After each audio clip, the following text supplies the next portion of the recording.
Naik bukan karena rekayasa, tapi efisiensi, ini faktanya. Pendapatan perumda air minum Kota Makassar meningkat dalam 3 bulan terakhir.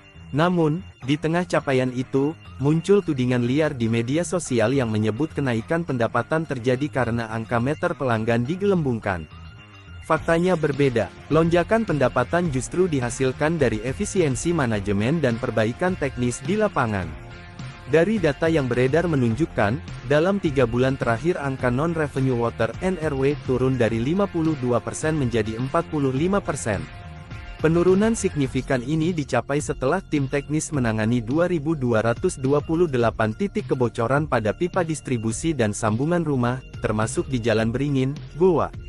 Dari banyaknya pengerjaan kebocoran dan pemerataan distribusi air yang dilakukan Perumda Air Minum Kota Makassar, berhasil membuat sebanyak 3.114 pelanggan yang sebelumnya tidak mendapat air bersih kini sudah terlayani.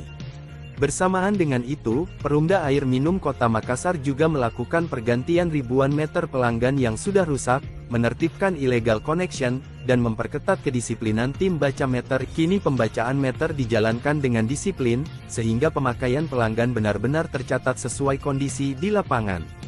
Selain langkah tersebut, PDAM Kota Makassar juga melakukan efisiensi struktural dan operasional. Saat ini jumlah direksi PDAM hanya 2 orang, yakni Direktur Utama dan Direktur Keuangan. Pihak manajemen pula melakukan pengurangan pegawai lebih dari 200 orang sehingga beban keuangan menyusut signifikan. Tak hanya itu, berbagai pos biaya ikut ditekan, mulai dari tunjangan yang disesuaikan dengan tupoksi kerja, perjalanan dinas, jasa konsultan, biaya iklan dan langganan media, hingga operasional direksi dan dewan pengawas.